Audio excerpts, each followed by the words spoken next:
Bismillah. Assalamualaikum warahmatullahi wabarakatuh. Alhamdulillahi haqqa hamdin ahmaduhu wa nasta'inuhu wa nastaghfiruh wa na'udzu billahi min shururi anfusina wa min sayyiati a'malina. May yahdihillahu fala mudilla lahu wa may yudlilhu fala hadiyalah. Asyhadu alla ilaha illallah wa asyhadu anna Muhammadan abduhu wa rasuluh. Allahumma shalli ala Muhammad wa ala ali Muhammad. Subhanaka la ilma lana illa ma 'allamtana innaka antal alimul hakim. Rabbi shrah li sadri wa yassir li amri wahlul 'uqdatam min lisani yafqahu qawli. Amma ba'd. Kita bersyukur kepada Allah atas seluruh nikmat yang Allah titipkan kepada kita. Sebagaimana kita ketahui bahwa setiap nikmat akan dimintai pertanggungjawaban oleh Allah Subhanahu wa taala, maka kita bersungguh-sungguh meminta taufik kepada Allah agar setiap nikmat bisa kita jadikan bekal untuk beribadah kepada Allah Subhanahu wa taala, dan ini adalah koreksi kita setiap waktu, setiap saat, pagi dan petang, untuk melihat kembali apakah nikmat yang Allah titipkan kepada kita dalam berbagai macam bentuk dan rupanya dalam sehari sudah efektif kita gunakan untuk beribadah kepada Allah, atau sebaliknya. Nikmat mata yang Allah titipkan kepada kita, apakah sudah kita gunakan untuk melihat yang Allah izinkan, atau sebaliknya. Nikmat pendengaran juga demikian. Maka kita perhatikan betul nih, di antara doa-doa yang sering kita panjatkan di pagi hari dan sore hari adalah Allahumma afini fi badani, Allahumma afini fi sam'i, Allahumma afini fi basari, la ilaha illa ants. Allahumma afini, Allahumma afini, Allahumma ya Allah, afini itu afiyah. Afiyah berarti keselamatan atas badan. Allahumma afini fi badani, Allahumma afini fi sam'i, Allahumma afini fi basari. Khusus untuk penglihatan dan pendengaran itu disebut lagi. Padahal pendengaran dan penglihatan termasuk bagian dari tubuh. Gini bagi. Kita minta afiyah atas badan, keselamatan atas badan. Ini pagi dan petang ini. Ini adalah bagian dari pagi dan petang kita yang setiap pagi kita baca. Minimal 3 kali di pagi hari dan 3 kali di sore hari. Kita minta kepada Allah agar sehat badan. Kita minta kepada Allah agar secara khusus penglihatan dan pendengaran. Ini diantara maksudnya adalah agar kita bisa menjadikan menjadikan nikmat berbentuk kesehatan badan, pendengaran, penglihatan itu khusus. Kita mintakan kepada Allah agar betul-betul terrealisasi menjadi bekal agar kita bertakwa kepada Allah Subhanahu wa taala.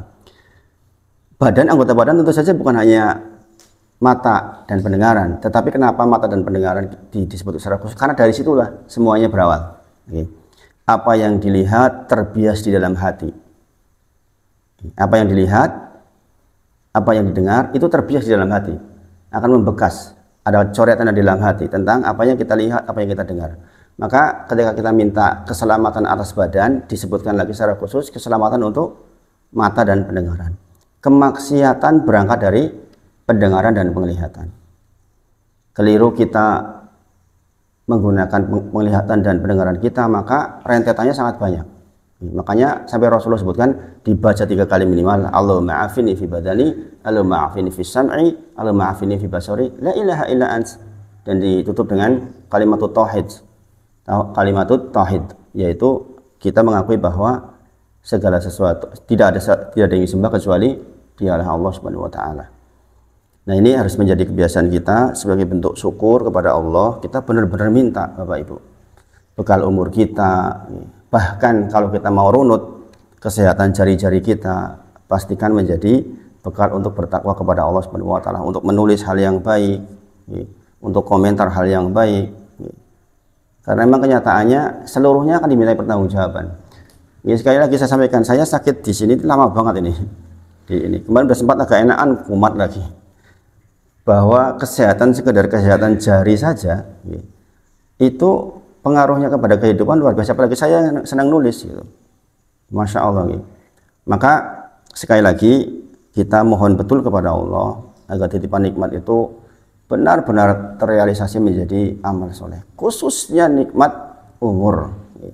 Karena sebagaimana diulang-ulang bahwa ketika kita sudah dipanggil ya sudah, tidak ada penundaan sama sekali.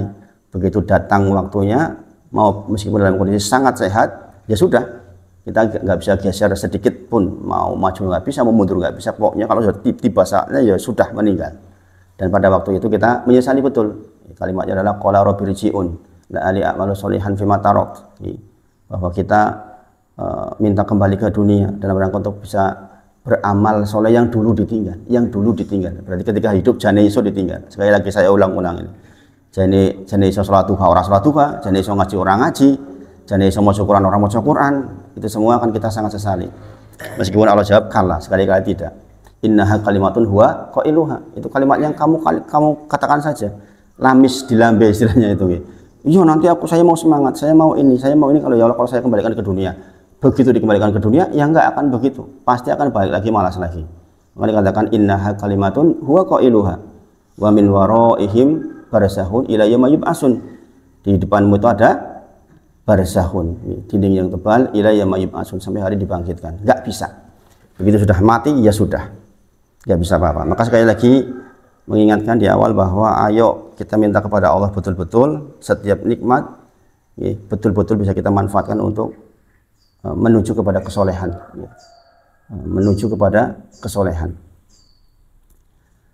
Kita barusan melaksanakan hajat besar di negara ini. Kita bermohon kepada Allah, siapapun yang dipilih kita doakan untuk mendapatkan kesolehan, karena kesolehan itu akan menuntun kepada kemaslahatan seluruh kaum muslimin, bahkan seluruh umat manusia. Nah, mudah-mudahan kita termasuk yang ada di dalamnya. Kemudian kita juga membiasakan untuk terus memohon kepada Allah terhapus dosa-dosa kita. Begitu banyak dosa-dosa yang kita produksi setiap hari. Dari kalimat kita, dari pandangan kita, dari pendengaran kita, betul-betul banyak jumlahnya dosa-dosa kita. Kita kadang-kadang tidak kontrol kalimat kita sehingga menimbulkan dosa-dosa, menyakiti orang lain. Padahal Rasulullah bersabda, innal abda idza aqta'a khati'atan nukitat fi qalbihi nuktatun sauda. Jikalau Bani Adam, kita semua melakukan sebuah kesalahan, innal abda, sesungguhnya seorang hamba, idza aqta'a khati'atan, jikalau berbuat salah itu macam-macam, bisa lewat pandangan kita, pendengaran kita, kalimat kita, tangan kita, kaki kita, maka dikatakan nukitat fi qalbihi nuktatun sauda, maka akan dituliskan titik hitam di dalam hatinya, satu titik hitam di dalam hatinya. Fa idza huwa naza'a wastaghfara wa taba sukila qalbuhu. Barang siapa yang meninggalkan, kemudian dia beristighfar, kemudian dia bertobat, sukila qalbuhu, maka hatinya dibersihkan. Maka ini juga adalah amalan harian kita. Terlalu banyak dosa-dosa yang kita buat dalam satu hari. Maka Rasulullah menyebut pagi hari minimal berapa kali? 100 kali. Sore hari minimal 100 kali. Ini adalah standar minimal. Standar minimal dalam zikir pagi dan zikir petang kita adalah membaca astagfirullah wa atubu ilaihi sebanyak 100 dan 100. Jangan kurang dari itu. Kalau Rasulullah saja yang sudah dijamin surga segitu jumlahnya, lah kita ini bagaimana? Kemudian wa in ada zida fiha hatta ta'lu qalbuhu. Wa in ada, kalau kita tidak meninggalkan, bertahan di dosa-dosa itu, tetap nonton yang enggak bagus, tetap mendengar yang enggak bagus, tetap bermaksiat kepada Allah, meninggalkan sholat dan yang semisal itu, maka zida fiha, maka titik hitam itu akan ditambah di dalam hati kita. Tik jumlahnya makin banyak. Hatta ta'luwa qalbuhu, sampai ta'luwa qalbuhu. Ta'luwa itu berarti sampai penuh betul qalbuhunya. Wa huwa ronu. Nah, itu yang dikatakan sebagai ronu, alladzi dzakarallah, sebagaimana Allah berfirman dalam Quran surah Al-Mutaffifin ayat 14. Yaitu apa? Qallabal rona ala qulubihim makanu yaksibun. Sungguh hati mereka itu sudah menjadi hitam legam karena banyaknya dosa-dosa yang dilakukan, banyaknya maksiat dilakukan, kalimat pendengaran yang masuk ke dalam diri kita tanpa dikontrol, lama-lama akan menjadi ronu. Dan itulah yang Allah firmankan di dalam firman-Nya, kallabal rona ala qulubihim bima kanu yaksibun. Kalau sudah jadi ron, ya sudah. Itu susah membetulkannya. Bagi orang yang belum sampai ron, itu bisa melihat perbedaan antara yang baik dan yang buruk. Tapi kalau sudah kena ron, menurut dia keburukan itu keindahan, baik-baik saja. Makanya kalau dengan melihat orang di jalan nggak pakai baju itu ya menurut dia baik-baik saja itu. Karena hatinya sudah kena ron. Dan itu mengerikan sekali. Mengerikan sekali. Maka kita menghindari betul bahwa sekecil apapun nikmat dari Allah harus memproduksi kebaikan, bukan sebaliknya. Karena sekali lagi mata kita, pendengaran kita itu akan selalu membuat lintasan di dalam hati. Apa yang kita lihat pasti terlintas, kepikir, terbawa. Apa yang kita dengar terpikir, terlintas, terbawa. Dan itulah kondisi hati kita. Padahal kita tahu ya, Nabi Ibrahim alaihissalam berdoa, wala tuhsini yauma yub'atsun. Ya Allah, jangan kau hinakan aku di hari ketika dibangkitkan. Yauma la yanfa'u malun wala banun. Hari di mana tidak bermanfaat harta kita yang banyak, anak-anak kita yang banyak. Illa, kecuali man atallaha biqalbin salim. Kecuali orang yang datang kepada Allah dengan hati yang selamat. Hati yang selamat. Kita sudah pernah bicarakan hati yang selamat, diantaranya yaitu terhindar dari ron. Kemudian 3 ciri utamanya. 1, dia punya rasa takut kepada Allah. Hatinya diliputi perasaan takut kepada Allah Subhanahu wa taala. Takut kepada apa? Takut kepada Allah dan takut secara khusus pada siksanya Allah Subhanahu wa taala. Barang siapa yang mensyukuri nikmat akan ditambah. Barang siapa yang mengkufuri nikmat, Allah itu hanya memberitahukan sesungguhnya azabnya Allah itu sangat pedih. Enggak langsung dikatakan pasti diadab, memberikan kesempatan kepada kita sebenarnya agar kita selalu memperbaiki keadaan. Illa man atallaha biqalbin salim. Kecuali orang yang datang kepada Allah dengan hati yang selamat, hati yang punya perasaan takut kepada Allah. Yang kedua, hati yang selalu ikhlas kepada Allah. Makanya dikatakan tidaklah melangkah seorang muslim di atas bumi ini kecuali dia pasti bertanya dulu, untuk apa saya melangkah? Karena ikhlas karena Allah atau tidak? Kaki saya langkahkan dalam rangka apa? Mulut saya bicara karena apa? Karena Allah atau bukan? Maka Imam Hasan Al-Basri mengatakan, tidaklah saya melihat dengan mata saya, tidaklah saya mendengar dengan pendengaran saya, bahkan tidaklah saya melangkahkan kaki dari kaki yang Allah titipkan kepada saya, kecuali saya bertanya dulu, untuk apa ini? Kalau karena Allah maka saya lanjutkan bergerak, kalau tidak maka saya berhenti. Ini peringatan yang besar. Itu ciri qalbun salim yang kedua, yaitu ikhlas karena Allah. Yang ketiga, mencintai orang soleh. Di antara ciri qalbun salim adalah mencintai orang soleh. Enggak bisa enggak memang. Demikian yang disampaikan oleh para ulama.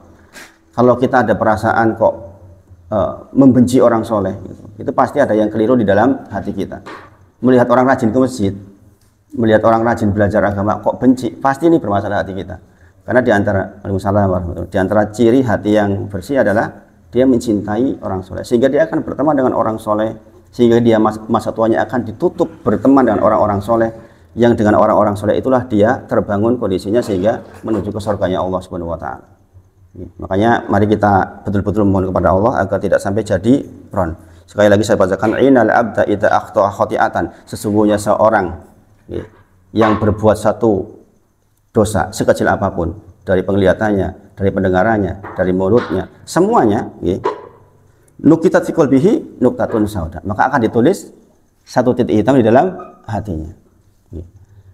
Fa idza huwa naza'a, jikalau dia bertahan dengan dosa itu, enggak berubah, kemudian wastaghfara wa taba, jikalau dia meninggalkan, mohon maaf, jikalau dia meninggalkan, naza'a meninggalkan, kemudian wastaghfara, kemudian dia beristighfar, kemudian dia wataba bertobat kepada Allah, maka sukila qalbuhu, maka akan diperbaiki lagi hatinya.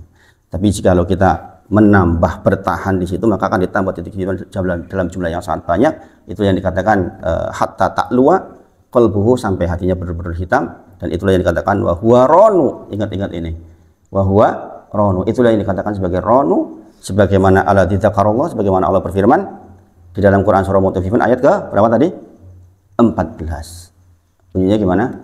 Kallabal rona ala qulubihim bima kanu yaksibun. Itulah yang namanya ron, yaitu keadaan di mana hati sudah hitam legam dan tidak lagi bisa membedakan apa yang baik dan apa yang buruk.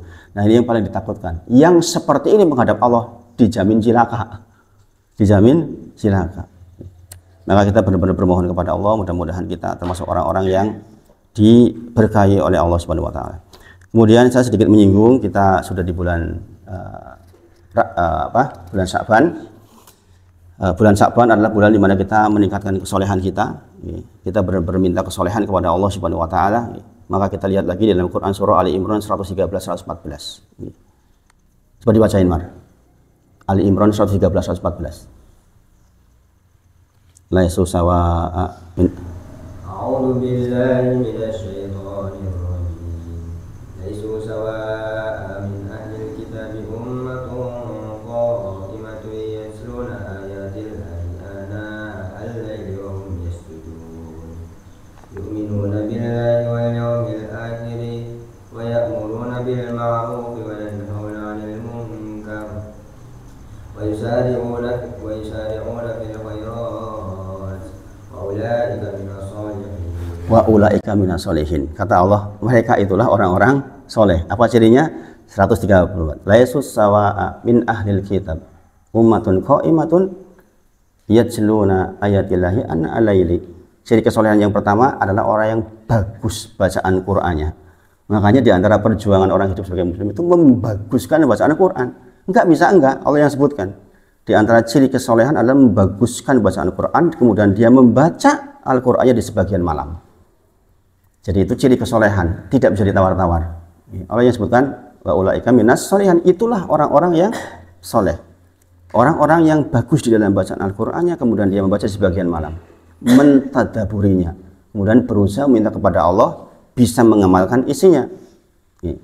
Kemudian wahum yasjudun adalah orang-orang yang bagus sujudnya. Para ulama menyebut tafsir dari ayat ini adalah sujud maksudnya sholat, adalah bagus sholatnya. Jadi nggak bisa ditawar-tawar. Kalau kita ingin mendapatkan kesolehan, maka dia harus bagus sholatnya, tidak bisa tidak. Itulah mengapa kita belajar fikih sholat. Dan di antara ciri kesolehan yang lebih mengerucut lagi adalah membaguskan sholat di ujung malamnya. Maka di dalam Quran surah Al Imran di ayat yang lain dikatakan mereka adalah orang-orang yang beristighfar di ujung malam setelah tegak malam sholatnya. Jadi memang begitu.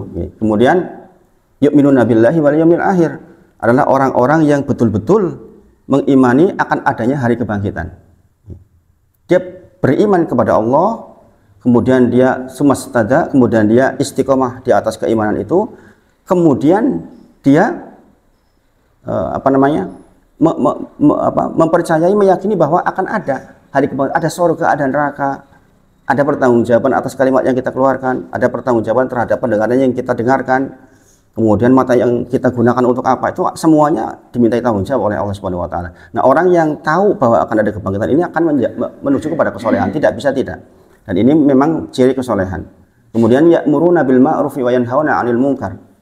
Orang soleh itu memang orang yang punya peran di lingkungan, minimal lingkungan terdekat. Yang dimintai tanggung jawab langsung adalah lingkungan rumahnya. Setiap kita dikatakan dalam Al-Quran, setiap kita adalah pemimpin yang akan dimintai kepemimpinannya terhadap istri kita, terhadap anak kita, terhadap semuanya.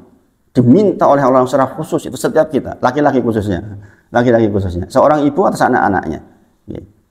Maka orang yang soleh adalah ya'muruna bil ma'rufi wa yanhauna 'anil munkar, adalah orang-orang yang dia ajak-ajak kepada kebaikan dan mencegah kemungkaran. Maka kita mendidik anak-anak kita supaya punya peran di masyarakat. Para ulama menyebut jikalau kita mendidik anak kita dengan kalimat wis sing penting sekolah pinter, juara siji, rasa melu osis-osisan, rasa melu organisasi-organisasi, itu tidak soleh itu. Karena kesolehan tidak cukup untuk sendiri. Di dalam Al-Quran dikatakan ya'muruna bil ma'ruf wa yanhauna 'anil munkar. Tidak cukup kesolehan diperoleh hanya untuk bagusnya sendiri, nggak bisa. Nggak bisa. Kemudian wa yusari'una fil khairat. Dia adalah orang yang sangat cepat di dalam kebaikan, nggak pakai tunggu-tunggu. Kalau udah ketemu kebaikan, tak gitu, nggak pakai tunggu-tunggu. Karena memang di antara jeda menunggu itulah waktunya setan mempengaruhi kita, sehingga tidak timbul, tidak terjadi kebaikan itu. Niat, nenggalan niat, ada orang miskin niat mau ngasih, kadang-kadang ada gangguan apa, tahu-tahu nggak lewat, tahu-tahu. Gitu. Makanya dikatakan wa yusari'una fil khairat. Kata Allah wa ulaika minas sholihin, itulah orang-orang soleh. Maka kita berupaya betul untuk mencapai kesolehan itu.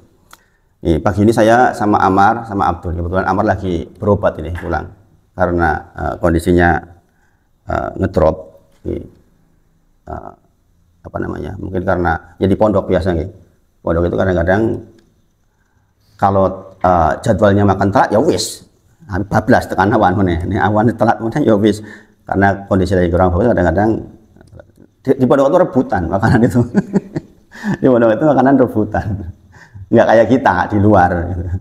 Jadi kalau telat pada jadwalnya ya ini sama beberapa waktu lain sering telat, akhirnya kena. Kemarin udah periksa ke dokter itu kena mahnya, harus dijaga kondisinya kata dokternya, jadi kurus kayak gitu. Kata Pak D-nya kayak zombie gitu. Ini hari ini insya Allah kembali ke pondok ya. Nah ini mumpung pas ada di rumah, mari kita coba dengar beberapa halaman bacaan dari Ammar untuk menuju kesolehan. Kita berharap ke depan kita punya orang-orang yang bisa kita andalkan di dalam kepemimpinan, yaitu orang-orang yang soleh, yang diantaranya adalah berangkat dari kesolehan di dalam kebaikan di dalam baca Al-Quran.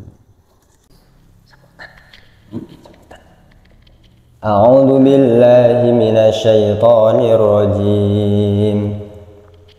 Qala alam aqul laka innaka lan tastati'a ma'iya sabra. Qala in sa'altuka an shay'in ba'daha fala tusahibni qad balawta min ladunni 'udhra. Fanṭalaqa hatta idza ataya ahla qaryatin istat'ama ahlaha fabaw an yudayyifuhuma fawajada fiha jidaran yuridu an yanqadda faqamah. Qala law syi'ta lattakhadta 'alayhi ajra. Qala hadha firaqu bayni wa bainik sa'unabbi'uka bita'wili ma lam tastati' 'alayhi sabra. Amma as-safinatu fakanat limasakina ya'maluna fil bahr fa'aradtu an a'ibaha wa kana wara'ahum malikun ya'khudhu kulla safinatin ghasba. وأما الغلام فكان أبواه مؤمنين فخشينا أن يرهقهما طغيانا وكفرا فأردنا أن يبدلهما ربهما خيرا منه زكاة وأقرب رحما. وأما الجدار فكان لغلامين يتيمين في المدينة وكان تحته كنز لهما وكان أبوهما صالحا فأراد ربك أن يبلغا أشدهما ويستخرجا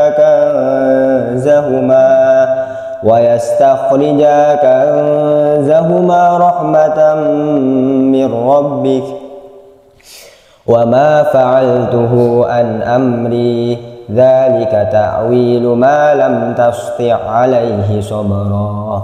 ويسألونك عن ذي القرنين قل سأتلو عليكم منه ذكرا.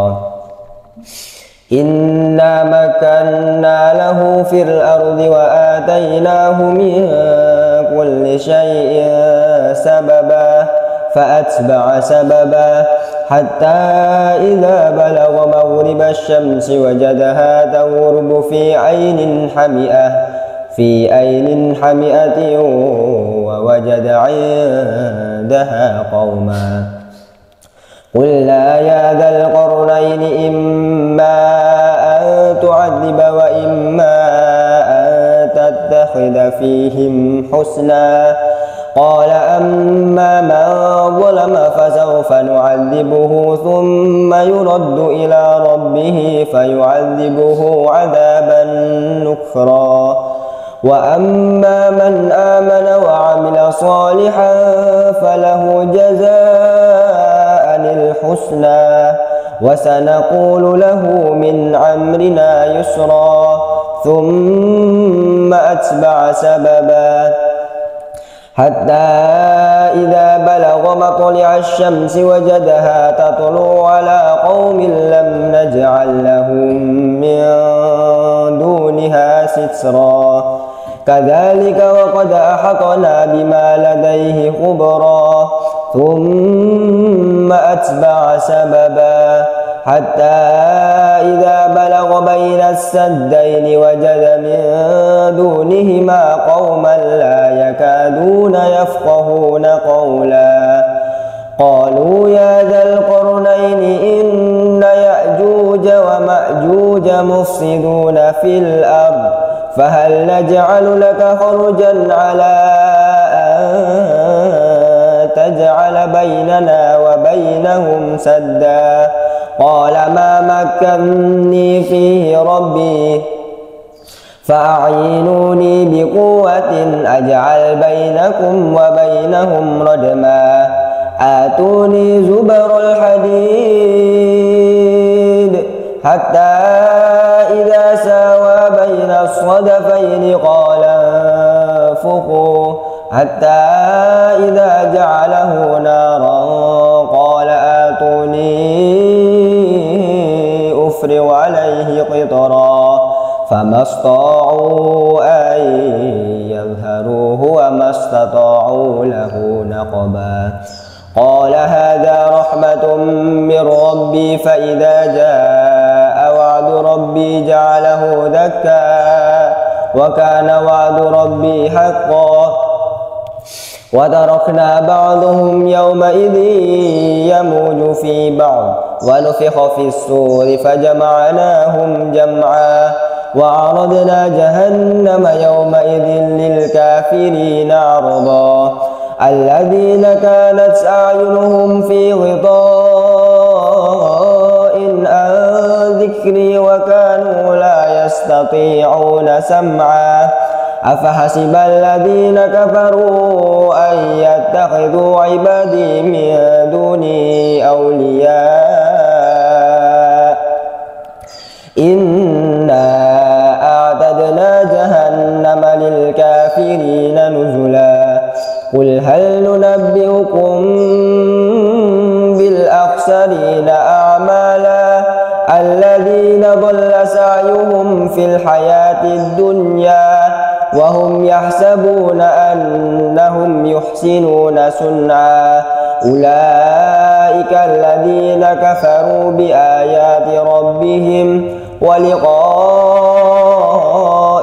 فحبطت أعمالهم فلا نقيم لهم يوم القيامة وزنا ذلك جزاؤهم جهنم بما كفروا واتخذوا آياتي ورسلي هزوا إن الذين آمنوا وعملوا الصالحات كانت لهم جنات الفردوس نزلا خالدين فيها لا يبغون عنها حولا قل لو كان البحر مدادا لكلمات ربي لنفد البحر قبل أن تنفد كلمات ربي ولو جئنا بمثله مددا قل إنما أنا بشر مثلكم يوحى إلي أنما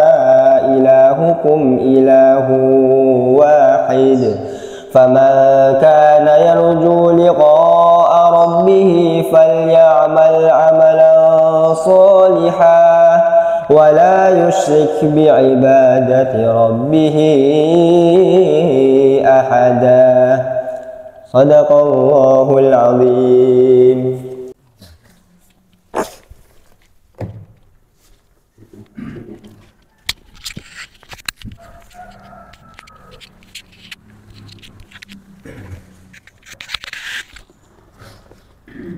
Jadi memang merencanakan untuk kebaikan ke depan itu bermula dari perbaikan generasi, tidak mudah. Allah menyebutkan dalam Quran surah Al-Maidah ayat 49. Itulah mengapa di antara dalil kenapa Islam tidak memilih demokrasi, karena Allah berfirman dalam ayat itu dikatakan bahwa kebanyakan manusia di dalam kekufuran. Kebanyakan manusia di dalam kekufuran. Tetapi faktanya kita di dunia sekarang hampir seluruh negara menggunakan sistem demokrasi. Sistem demokrasi di mana satu orang yang tidak berkualitas dalam tanda kutip ya, mungkin dia punya kekurangan dalam banyak hal, kemudian dibandingkan dengan seorang profesor, nilainya sama. Padahal Allah sebutkan kebanyakan manusia di dalam keburukan. Maka kalau diadu pasti yang menang pasti yang jumlahnya pemilihnya banyak. Dan ini memang fakta yang harus kita hadapi hari ini. Selalu keadaannya begitu.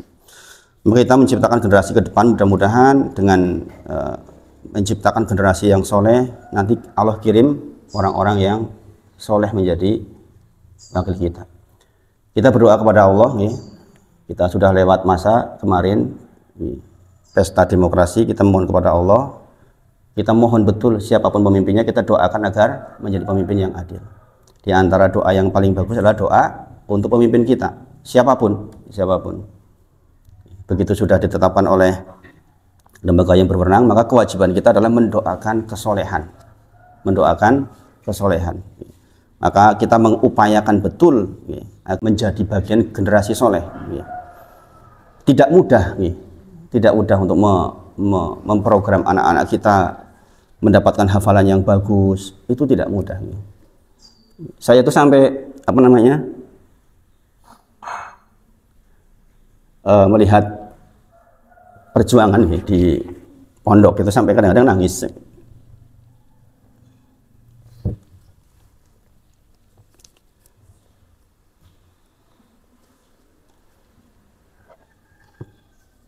Enggak gampang ternyata jadi mendapatkan hafalan yang bagus dalam jumlah yang banyak, rentang waktu yang panjang, mempertahankannya itu enggak gampang. Sampai harus berjuang secara fisik. Saya termasuk orang yang paling tidak tahan kalau melihat anak tiba-tiba sakit, itu enggak tahan banget.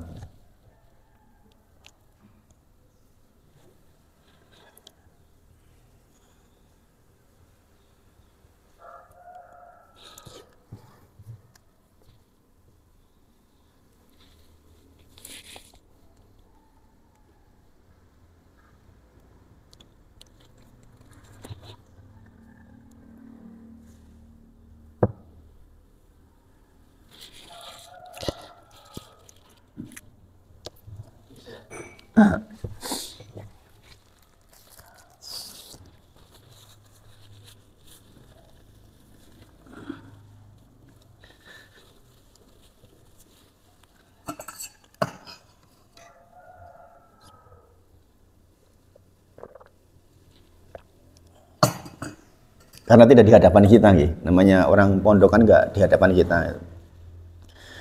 kita nggak bisa ikut mengatur makanannya. Kalau kurang-kurang kita juga nggak tahu. Kadang-kadang kalau saya ngobrol sama Amar itu, orang sakit di pondok itu ya, kalau nggak punya teman baik bisa mati gitu ya. Karena nggak terawat. Ustadz itu terbatas, jumlah ustadz itu terbatas. Nggak bisa mengawasi setiap waktu. Beda dengan di tempatnya Azizah, mungkin karena masih sedikit orangnya, jadi terawasi betul. Di tempatnya Amar itu sudah enggak kurang lah, pengawasannya kurang karena jumlah ustadz yang disediakan juga tidak sangat banyak, sehingga sampai harus terjadi yaitu tahu-tahu harus pulang dalam kondisi sakit. Itu kan menyedihkan itu. Ibunya yang kadang-kadang nggak tahan itu. Mau dok kayak mana sampai kayak gitu. Mungkin yang Abdul mau dicoba dididik sendiri untuk hafalan Qur'annya. Ini untuk perbandingan maksudnya. Perbandingan bahwa kita pernah melakukan dua hal. Ada yang kita titipkan di pondok, ada yang coba kita bina sendiri. Mempertahankan hafalan kayak tadi itu nggak mudah, Bapak Ibu. Apalagi 30 juz. Ammar itu sudah mutkinnya insya Allah 23 juz. Hafalannya udah 30 juz, tapi mutkin itu insya Allah 23 juz. Dan itu syarat pulang besok untuk Ramadan. Kalau tidak clear 23 juz nggak boleh pulang. Di antara syarat pulang ya itu. Di samping masalah administrasi juga masalah target anaknya. Dan kita tahu padahal bahwa kesolehan diantaranya cirinya berangkat dari bacaan Quran yang bagus, kemudian dia membaca Quran di sebagian malam. Maka kalau kita berharap betul ke depan negara kita bagus, memang harus kita mendidik anak-anak kita di dalam kesolehan. Tadi membaca sebagian dari surat Al-Kahfi, akhir surat Al-Kahfi itu juz 16. Yang di sholat tadi dibaca juz 18 ya, juz 18 Quran surah Al-Mu'minun. Kita mungkin sebagian kita tidak merasakan perjuangan itu, perjuangan untuk bagaimana menghafal, mempertahankan hafalan dengan berbagai macam rupa-rupa warnanya ya, tentang segala macam hambatannya. Jadi kalau udah persoalan badan sakit itu yang seperti saya katakan tadi, nikmat umur kan yang paling penting. Kalau setelah hafal kemudian badannya remek nggak sehat kan ya kasihan, ilmunya nanti jadi tidak bermanfaat dengan baik. Nah, kita bersyukur betul ya, menjadi orang-orang yang dikasih sehat ya. Bisa ngaji di luar itu Masya Allah. Kita di luar pondok kok bisa ngaji, itu Masya Allah, bukan sebuah kenikmatan yang kecil. Ini saya sampaikan, mohon maaf karena kebetulan Amar pas di rumah ya, kemarin ada kejadian sakit seperti itu, dari berat badan berapa turun jadi berapa. Aduh, saya sampai kadang ini wajahnya sudah kayak mau hilang, udah kecil banget gitu. Pucat kan. Nah, ini bagian dari perjuangan gitu. Bagian dari perjuangan mengharap generasi yang soleh gitu. Memang tidak mudah gitu, tidak mudah. Tapi itulah diantara tujuan Allah menciptakan kita, yaitu agar beribadah kepada Allah, dan beribadah kepada Allah itu tidak bisa ditawar-tawar kecuali dengan kesolehan. 5 hal tadi Quran surah Ali Imran ayat ke 113-114, yaitu orang-orang yang bagus di dalam baca Al-Quran, dan dia membaca Al-Quran sebagian malam, mentadaburinya dan berusaha untuk mengaplikasikannya. Kemudian dia wahum yasjudun, orang-orang yang bagus sujudnya, berarti sholatnya bagus ya kan? Kemudian adalah orang-orang yang beriman kepada Allah secara terus-menerus. Kemudian dia yakin akan adanya hari akhir. Kemudian dia berperan di tengah-tengah masyarakat. Karena dia orang soleh itu berperan di tengah-tengah masyarakat, tidak hidup untuk dirinya sendiri. Nggak bisa kesolehan diperoleh hanya untuk saya sendiri, yang penting saya selamat, itu nggak bisa. Kalau yang sebutkan yaitu ya'muruna bil ma'rufi wa yanhauna 'anil munkar. Dan yang terakhir sebagai motivasi adalah yusariuna fil ard. Atas semua itu dia cepat di dalam kebaikan. Wa ulaika minas sholihin. Itulah kata Allah orang-orang soleh. Quran surah Ali Imran 113-114. Berarti kalau kita mau betul-betul sesuai dengan tujuan penciptaan dari Allah, kita merujuk ke ayat itu, kemudian kita terapkan apakah kita sudah pas di sana atau belum. Kita berharap betul gitu, generasi ke depan menjadi generasi yang soleh. Nah, saya kira ini yang paling pokok yang harus kita kedepankan. Mudah-mudahan menjadi kebaikan buat kita. Sebagai penutup, Abdul baca dulu sedikit dulu. Ini untuk pengingat buat kita semua biar rajin baca Quran di rumah. Ini dulu, baca terus sedikit dulu. Kamu baca sedikit aja. Nih.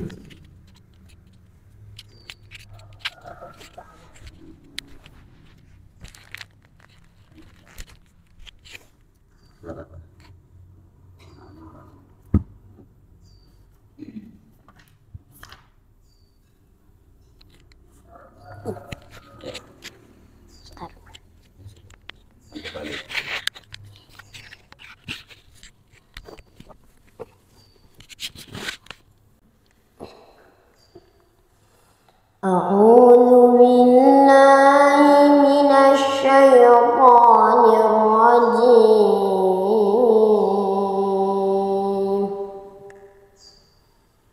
Bismillahirrahmanirrahim. Inna fi khalqis samawati wal ardi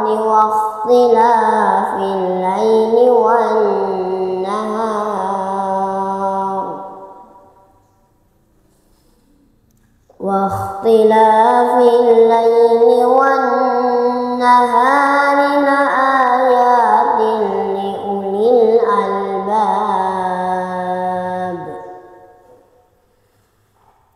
الذين يذكرون الله قياما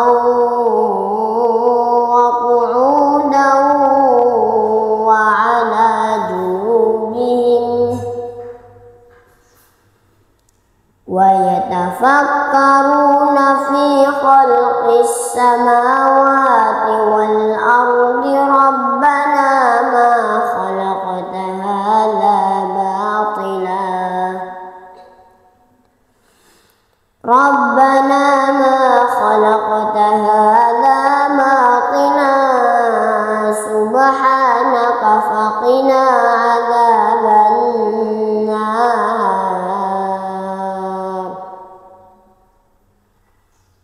ربنا إنك من تدخل النار فقد أخزيته وما للظالمين من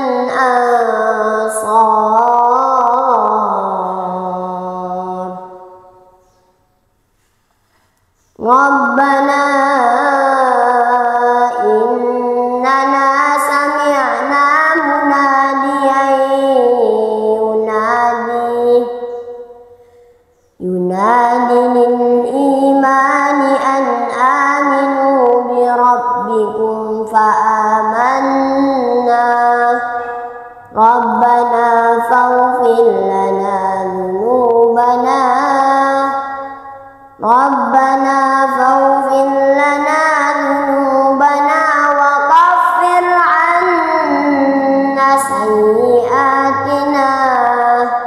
وكفر عنا سيئاتنا وتوفنا مع الأبرار ربنا وآتنا ما وعدتنا على رسلك ولا تخزنا يوم القيامة إنك لا تخلف الميعاد صدق الله العظيم.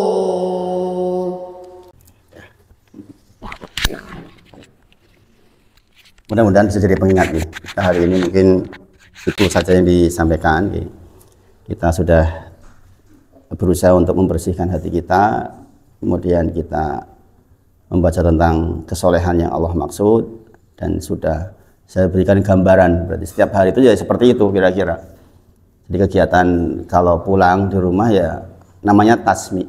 Jadi anak membaca, kita menyimaknya dapat pahala. Insya Allah saling seperti itu. Pak Tono dengan istri, Pak Tono baca, istri menyimak, istri membaca, Pak Tono menyimak, anak membaca, Pak Tono menyimak, begitu Pak. Jadi di sebagian malam kita seperti mungkin hanya tadi 3 halaman, Abdul baca setengah halaman, saling menyimak seperti itu, karena kita berharap betul termasuk orang-orang yang disebut oleh Rasulullah sebagai orang yang soleh dan mendapatkan doa dari seluruh kaum muslimin yang sholat, sebagaimana kita sudah bahas di dalam tahiyat, at-tahiyatu lillah dan seterusnya sampai ketika sampai kepada kalimat semoga kebaikan untuk orang-orang yang soleh, kata Rasulullah akan mendapati atau pahalanya sampai kepada orang-orang yang soleh itu, ya kan? Di antara ciri seorang soleh sudah kita sebutkan. Mudah-mudahan Allah lembutkan hati kita, dibimbing, dan mohon doanya mudah-mudahan perjuangan untuk menjadi penghafal itu betul-betul diberkahi oleh Allah, karena ternyata memang tidak mudah. Ya, saya kira itu yang disampaikan pagi ini, mudah-mudahan bermanfaat, meskipun ini bukan ceramah mungkin, tapi mudah-mudahan bisa menjadi pengingat untuk kita semua. Kita tutup dengan kafaratul majlis. Subhanakallahumma wa bihamdika asyhadu alla ilaha illa anta astaghfiruka wa atubu ilaik. Wa akhiru da'wana alhamdulillahirabbil alamin. Assalamualaikum warahmatullahi wabarakatuh.